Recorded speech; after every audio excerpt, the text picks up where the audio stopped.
मैले आज म्यानमारका ब्रदर एडगारले लेखेको गवाही पढे।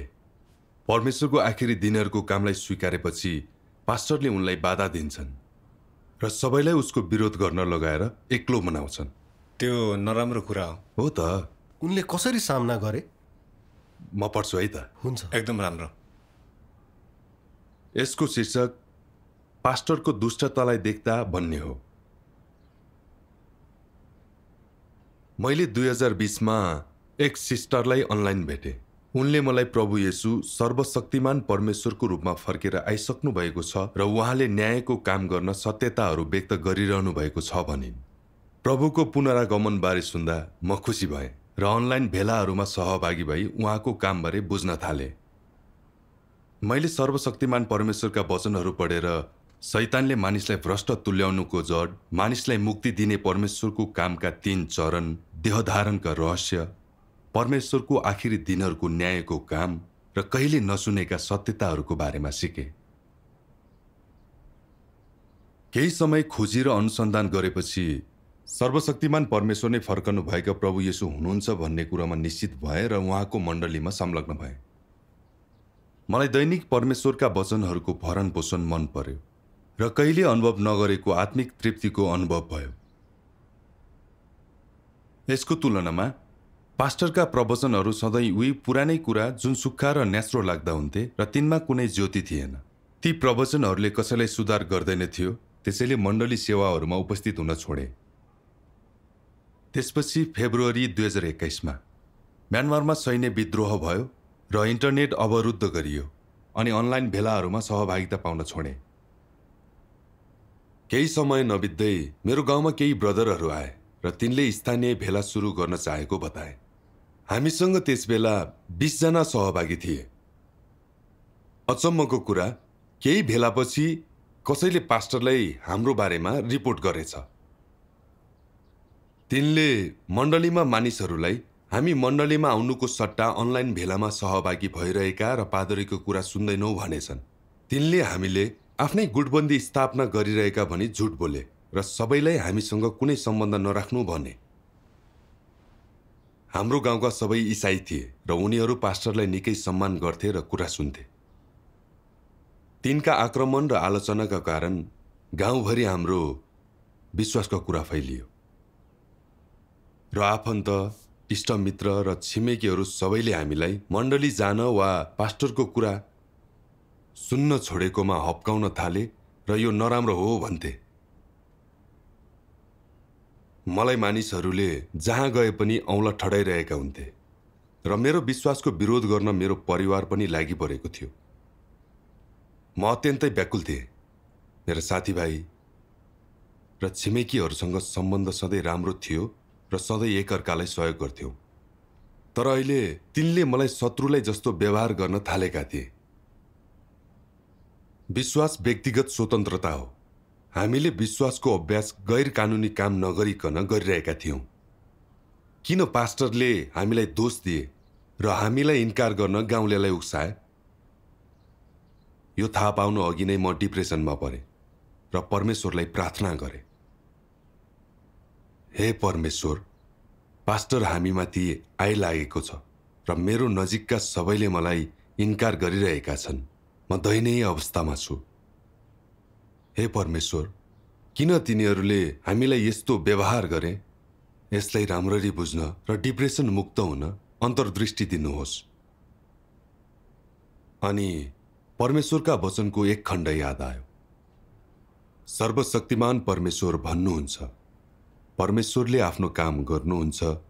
परमेश्वरले एक व्यक्तिलाई वास्ता गर्नुहुन्छ, यो व्यक्तिलाई हेरचाह गर्नुहुन्छ र त्यसै समयमा शैतानले उहाँको हरेक पाइलामा समस्या खडा गर्छ।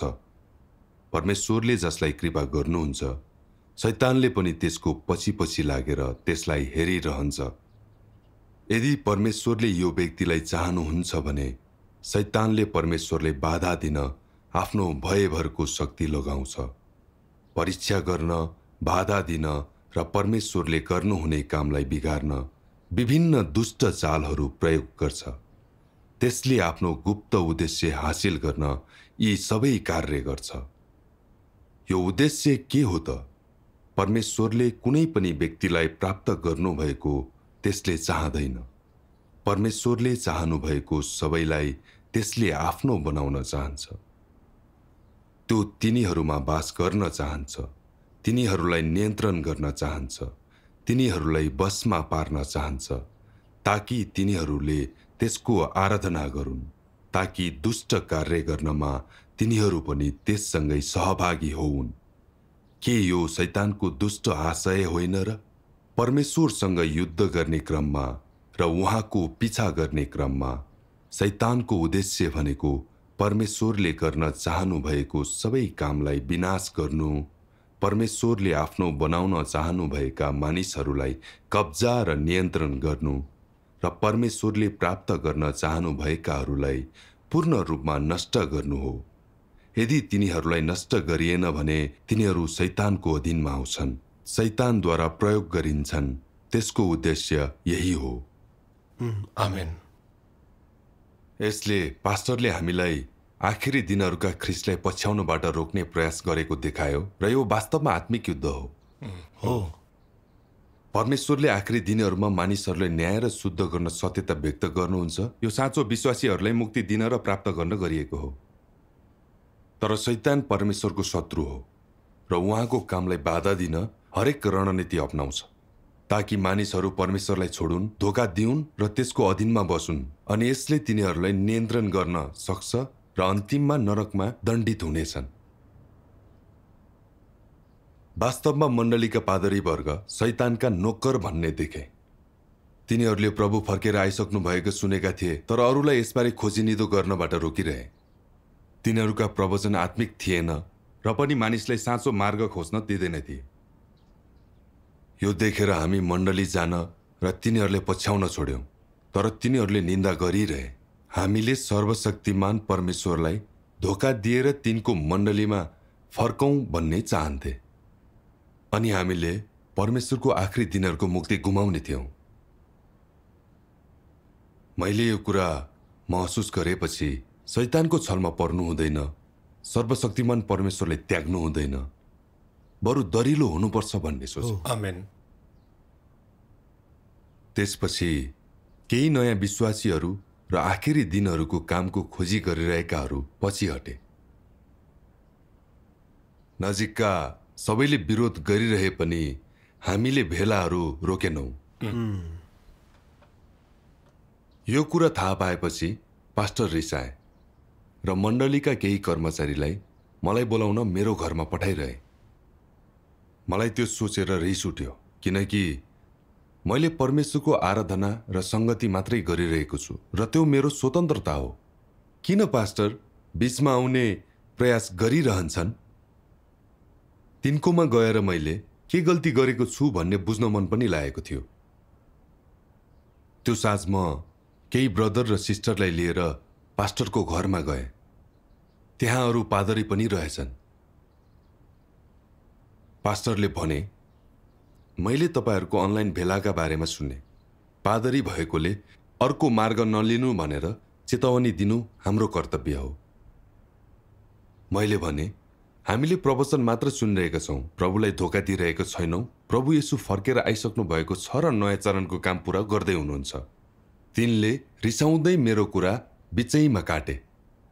भयो, यो बारेमा केही सुन्न चाहँदैनौ। तपाईले आज एउटा निर्णय गर्नुपर्छ। तपाई अर्को ईश्वरमा विश्वास गरिरहनुहुन्छ कि मण्डलीमा फर्कनुहुन्छ? बोल्दा बोल्दै तिनले एउटा नोट निकाले जहाँ हामी सबैको नाम लेखिएको रहेछ। तिनले हुकुमी शैलीमा भने, यदि तपाईहरू तिनीहरूको प्रवचन सुनिरहनुहुन्छ भने आफ्नो नाममा ठिक चिन्ह लगाउनुस्, नत्र काट्नुस्। मेरो कुरा सुन्नु भएन भने पीडाको संसारमा पर्नुहुनेछ। हामी तपाईको परिवारको विवाह, मृत्यु वा जन्मको कुनै काम गर्ने छैनौं, कुनै पनि बन्दोबस्तमा सहयोग गर्ने छैनौं। कसैले केही भनेन। म हिचकिचाए, किनकि मलाई लाग्यो यदि केही लेखिन भने पास्टरले मेरो विश्वासलाई बाधा दिने उपाय निकाल्नेछन्। यदि मैले सही लगाए भने पादरी वर्गले मेरो परिवारलाई कुनै कार्यमा सहयोग गर्ने छैनन्। यी गाउँको पुराना चलन थिए जुन सबैका लागि महत्त्वपूर्ण र इन्कार गर्न नसकिने थिए। अनि गाउँका सबैले पादरी वर्गको कुरा सुन्थे। तिनीहरू नआउँदा अरू पनि आउँदैन थिए र कसैले सहयोग गर्दैन थिए। के मलाई सबैले इन्कार गर्नेछन्? तर मलाई प्रभु फर्केर आइसक्नु भएको भन्ने थाहा थियो। त्यसैले यदि मैले मेरो नाम काटेर मण्डलीमा नै सहभागी भएँ भने के त्यो परमेश्वरलाई धोका दिनु हुँदैन र? अवश्य नै। त्यो बेला मलाई के गर्ने थाहा थिएन। त्यसैले परमेश्वरसँग प्रार्थना गरेँ र प्रभु येशूले भन्नुभएको कुरा याद आयो। आफ्नो हात हलोमा राख्ने अनि पछि हेर्ने कुनै पनि मानिस परमेश्वरको राज्यको निम्ति योग्य हुँदैन। साँचो हो, म विश्वासी अनुयायी हुँ। हामीले विश्वासमा परमेश्वरको आदर गर्नुपर्छ र उहाँको पाइला पछ्याउनुपर्छ। यदि मैले परमेश्वरलाई भन्दा बढी पास्टरलाई माने भने कसरी आफूलाई विश्वासी भन्न सक्छु? कसरी राज्यको योग्य हुन सक्छु? अनि मैले प्रार्थना गरेँ, हे परमेश्वर, आज म तपाईको गवाही हुन चाहन्छु। जे भए पनि म तपाईलाई नै पछ्याउन चाहन्छु। त्यसपछि सहज अनुभव भयो र दृढता साथ मेरो नामको छेउमा सही चिन्ह लगाए। अरूले पनि आफ्नो नाममा सही चिन्ह लगाए, तर एउटा सिस्टरले मात्रै नाम काटिन्। परमेश्वर धन्यवाद। रिसाउँदै पास्टरले भने, यो तपाईको निर्णय हो र अबदेखि हामी फरक मार्गमा छौँ। तपाईका कुनै पनि मामला हाम्रो चासोको विषय होइन। घर पुगेपछि मेरो चिन्ता फेरि बढ्यो। सामान्यतया हाम्रो गाउँका घर परिवारमा जे भए पनि हामीले हाम्रो धार्मिक विधिहरू अघि बढाउन पास्टरलाई नै अनुरोध गर्थ्यौँ। यदि पास्टरले वास्ता गरेनन् भने हामीले त्यस्तो केही गर्न सक्दैनथ्यौँ र सबैले हामीलाई हेला र गाली गर्थे। मलाई हाम्रो विश्वासको अभ्यासबाट रोक्न तिनीहरूले के नीतिहरू अपनाउँछन् र यो सबै कहिले सकिनेछ भन्ने थाहा थिएन। त्यो सबै कुरा सोच्दा निकै पीडा भयो र आफूलाई कसरी सम्हाल्ने थाहा थिएन। मैले तुरुन्तै प्रार्थना गरेँ, हे परमेश्वर, मैले मेरो कद कति सानो रहेछ देखेँ। सधैँ अरूले गर्ने निन्दा र इन्कारको चिन्ता गर्छु। यसको सामना गर्न मलाई डर लागिरहेको छ। हे परमेश्वर, मलाई यसबाट पार गर्न अगुवाई गर्नुहोस्। आमेन। अनि मैले मलजलका लागि एक सिस्टरलाई अनलाइन अनुरोध गरेँ र मेरो अवस्थाको बारेमा भने। उनले परमेश्वरका वचनहरूको एक खण्ड पठाइन्।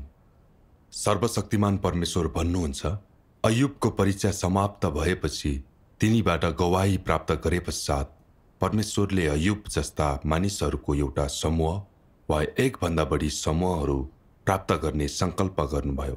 तापनि फेरि शैतानलाई आफूसित बाजी लगाएर अय्युबका निम्ति प्रयोग गरिएको युक्तिद्वारा कुनै पनि व्यक्तिलाई परीक्षा, आक्रमण र दुर्व्यवहार गर्न नदिने दृढ सङ्कल्प गर्नुभयो।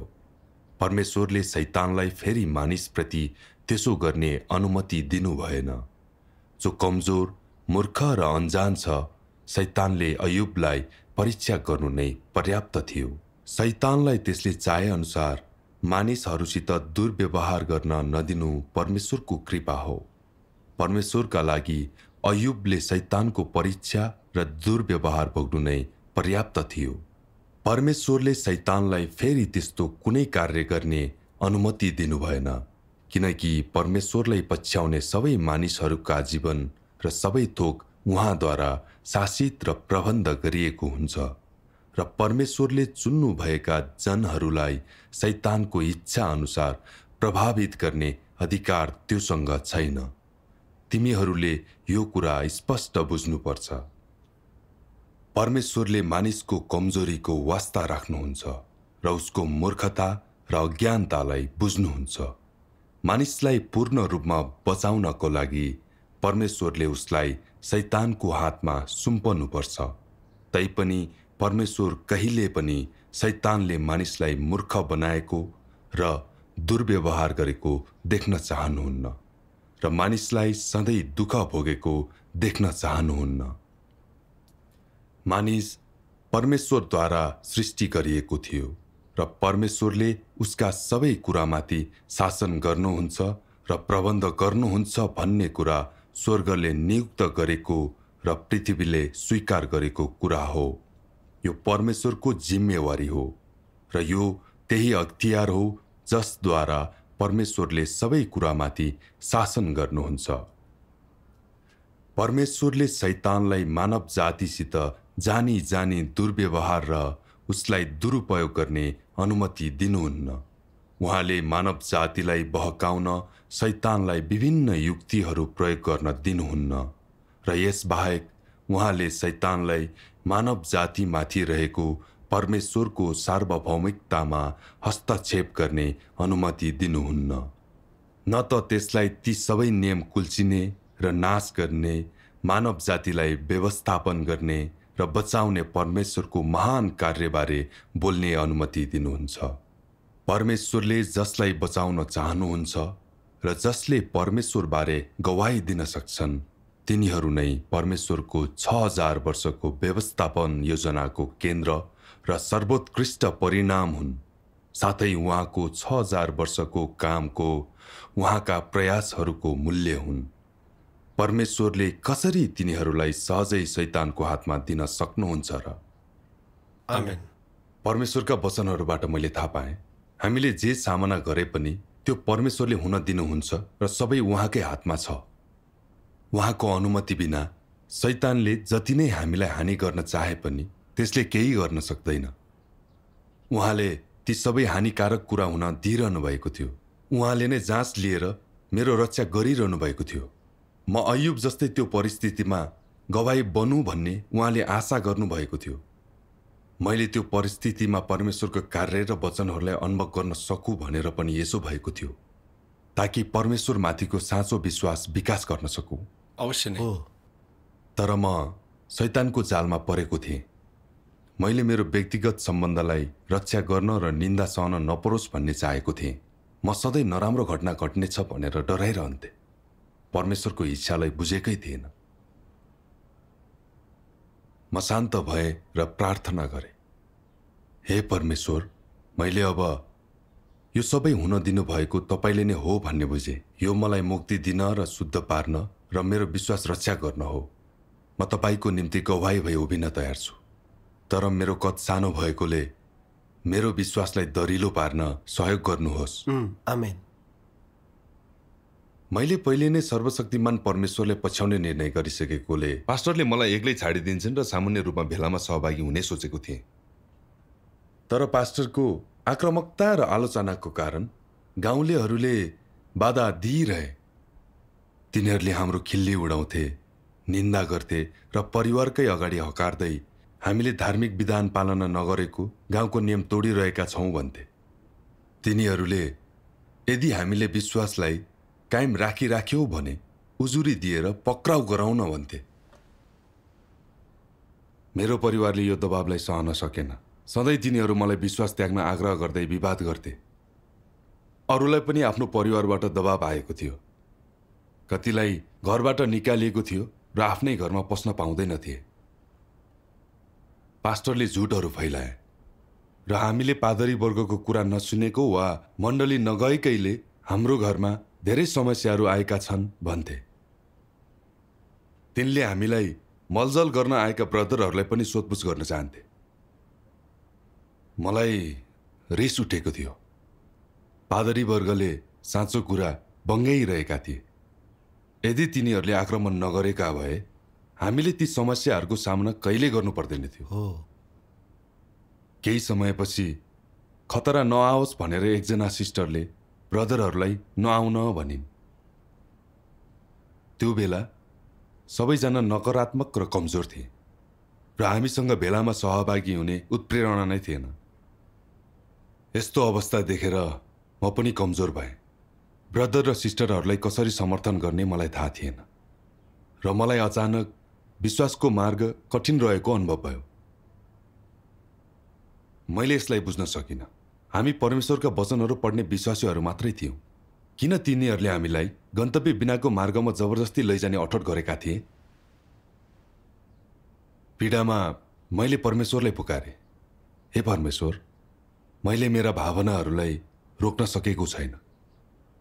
म विश्वासको यो मार्गमा कसरी रहन सक्छु? कृपया मलाई अन्तर्दृष्टि दिनुहोस्।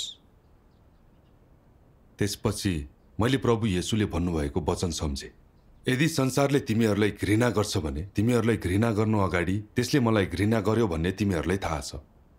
तिमीहरू संसारका थियौ भने संसारले त्यसका आफ्नालाई प्रेम गर्ने थियो।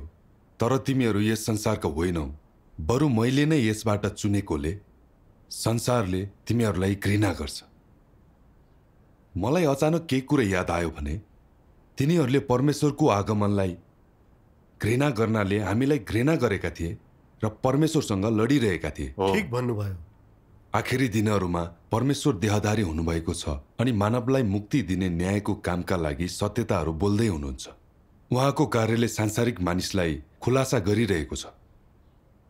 तिनीहरूले सत्यतालाई प्रेम गर्दैनन् तर यसलाई र परमेश्वरलाई घृणा गर्छन्। आकाशको स्पष्ट परमेश्वरलाई विश्वास गर्छन्। त्यसैले तिनीहरूले देहमा आउनुभएका परमेश्वरको काम र वचनहरूलाई दोष दिने गरिरहेका छन्।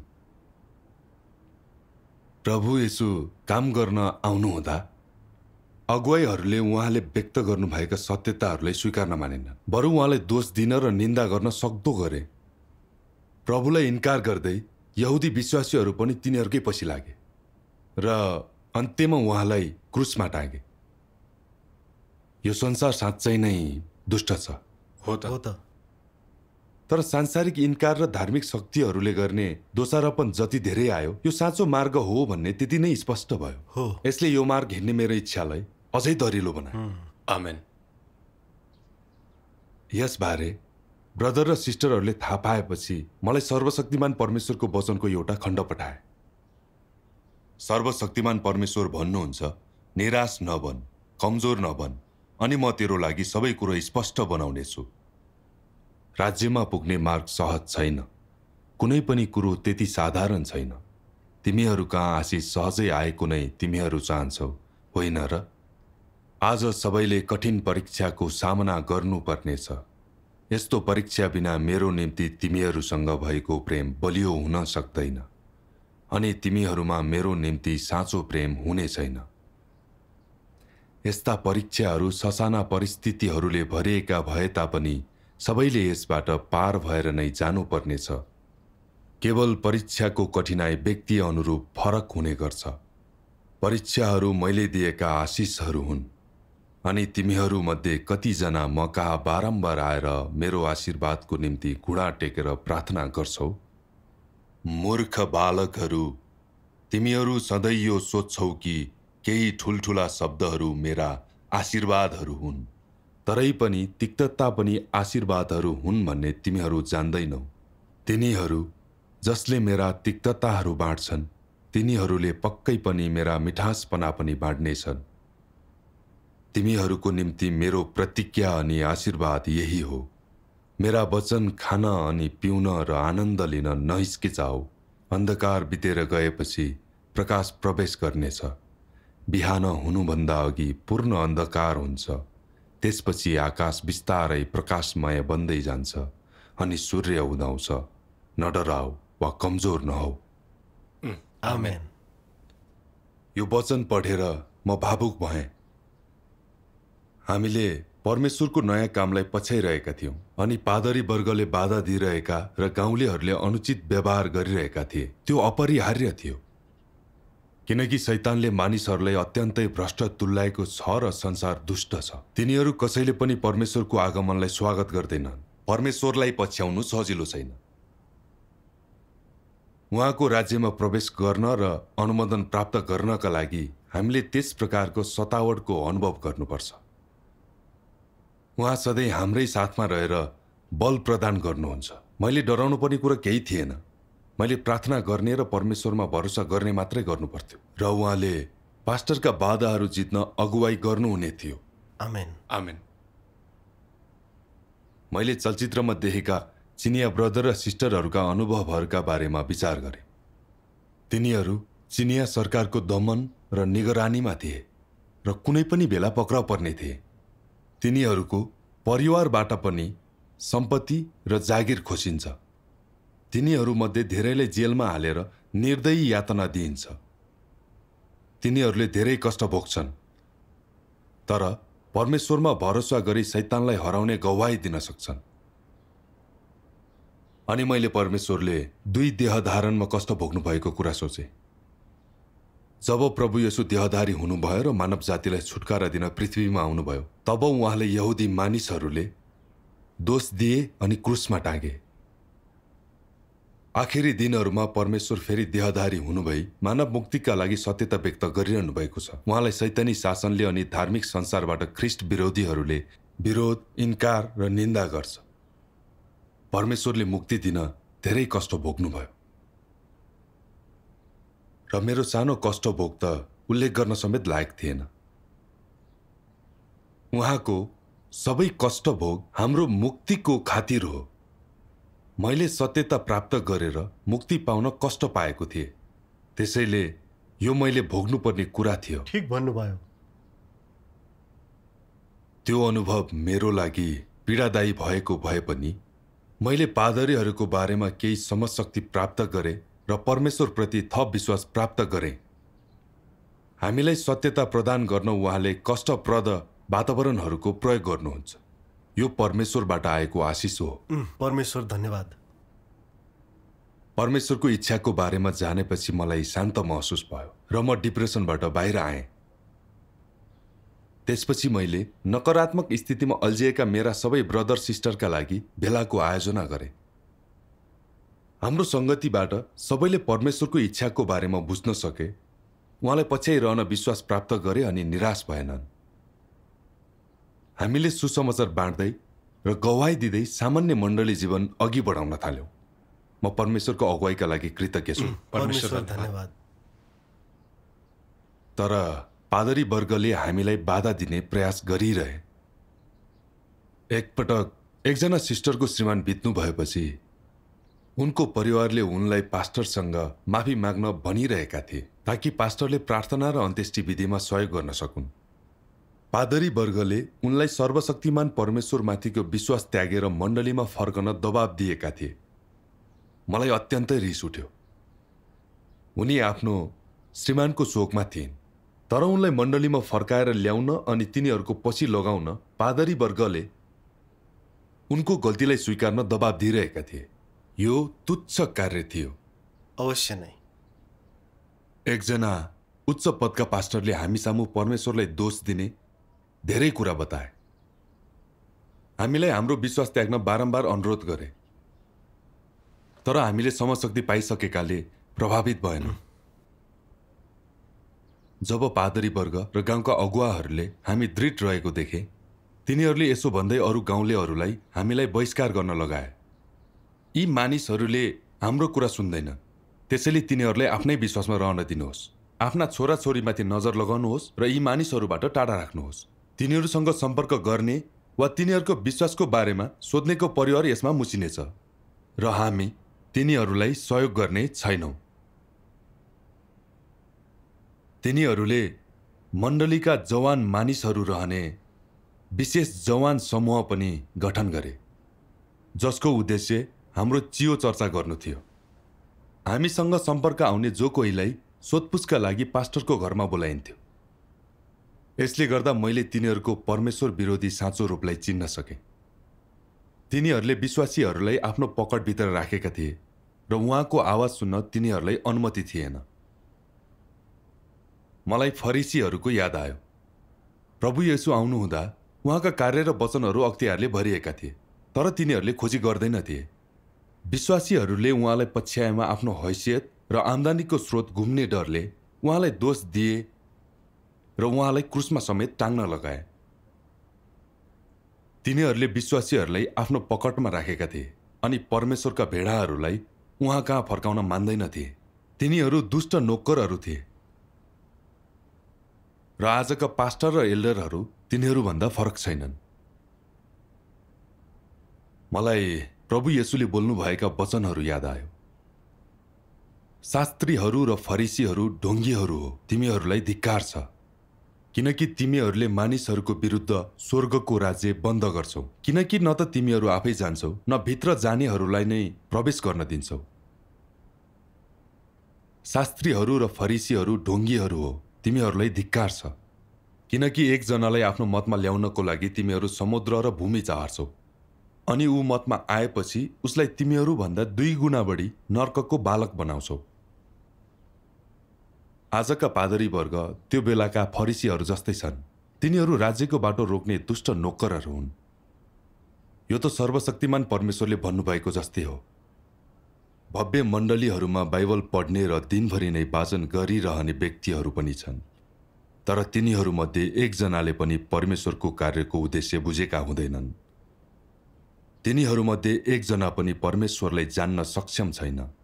तिनीहरूमध्ये कोही परमेश्वरको इच्छामा एकचित्त हुने बारेमा त कुरै नगरौँ। तिनीहरू सबैजना परमेश्वरलाई प्रवचन सुनाउन उचाइमा उभिएका व्यर्थका दुष्ट मानिसहरू हुन्। तिनीहरूले परमेश्वरको ध्वजा बोके तापनि जानी बुझिकनै परमेश्वरको विरोध गर्छन्। परमेश्वरमा विश्वास भएको दाबी गर्दै तिनीहरूले मान्छेको मासु खान्छन् र रगत पिउँछन्। त्यस्ता सबै मानिसहरू मान्छेको आत्मा विनाश गर्ने दियाबलसहरूको मालिक हो। सही मार्गमा हिँड्ने प्रयास गरिरहेका व्यक्तिहरूको बाटोमा जानाजान आउने दुष्ट आत्माहरू हुन् र परमेश्वरको खोजी गर्ने व्यक्तिहरूलाई अवरोध गर्ने बाधा अडचनहरू हुन्।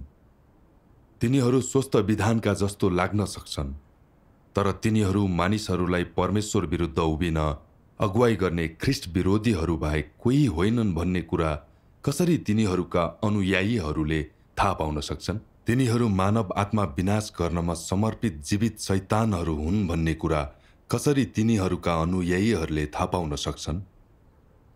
आमेन। पादरी वर्गले परमेश्वरको नयाँ कामको अनुसन्धान नगर्ने मात्र होइन, कसैले यसो गरिरहेको सुनेमा पनि बाधा दिन सक्दो गर्छन्, किनकि तिनीहरूलाई विश्वासीहरूले सर्वशक्तिमान परमेश्वरलाई पछ्याएर आफूलाई पूजा गर्न र पछ्याउन छोड्लान् भन्ने डर हुन्छ। तिनीहरूले मानिसहरूलाई नियन्त्रण गरेर मण्डलीमा फर्कन बाध्य गर्दै पुराना रीतिरिवाजको प्रयोग गरिरहेका थिए। तिनीहरूले विश्वासी भएको दाबी गरे पनि तिनीहरूमा परमेश्वरप्रति अलिकति पनि आदर थिएन। प्रकृतिले नै तिनीहरू परमेश्वर र सत्यतालाई घृणा गर्ने पिशाचहरू थिए। तिनीहरू राज्यको मार्गमा ठेस लाग्ने ढुङ्गाहरू थिए। ठीक भन्नुभयो। हाम्रो समझ शक्तिलाई विकास गर्नका लागि परमेश्वरले यो सबै दमन आउन दिनुभएको हो, ताकि हामी पादरी वर्गको नियन्त्रणबाट मुक्त हुन सकौं। पादरी वर्गका आक्रमणहरूले मलाई नकारात्मक स्थितिमा राखिराख्न सकेनन्, बरु मेरो विश्वासलाई झन दरिलो बनाए। मैले तिनीहरूको नियन्त्रणबाट उम्केर सुसमाचार सुनाउन र गवाही दिन पनि सके। परमेश्वरलाई धन्यवाद। परमेश्वरलाई धन्यवाद होस्। समय बित्दै जाँदा मेरा केही साथीभाइ र आफन्तहरूले पनि पादरी वर्गको व्यवहारलाई बुझ्न सके र कतिले त सर्वशक्तिमान परमेश्वरको आखिरी दिनहरूको कामलाई स्वीकारे। यसले परमेश्वरको बुद्धि शैतानका युक्तिहरूको आधारमा प्रयोग हुन्छ भन्ने देखायो। आमेन। आमेन। पास्टरहरूको अवरोधले बाख्रालाई भेडाबाट अलग गर्न सहयोग गर्यो। कति त हामीलाई विरोध गर्न पादरी वर्गकै पछि लागे, तर कतिले तिनको वास्तविक सारलाई बुझे। तिनीहरूले परमेश्वरको आवाज सुनेर उहाँ कहाँ फर्के। उहाँको काम अचम्मको छ। हो, परमेश्वरलाई धन्यवाद। यो अनुभवले मलाई कुनै पनि अवस्थामा परमेश्वरको असल अभिप्राय हुन्छ भन्ने सिकायो। यो सबै हामीलाई मुक्ति दिन र सिद्ध पार्नको लागि हुन्छ। भविष्यमा मैले जेसुकैको सामना गरे पनि म परमेश्वरका बन्दोबस्तहरूमा समर्पित हुन तयार छु भनेर मैले संकल्प गरे। सर्वशक्तिमान परमेश्वरलाई धन्यवाद। परमेश्वर धन्यवाद। यो गवाही व्यवहारिक लाग्यो।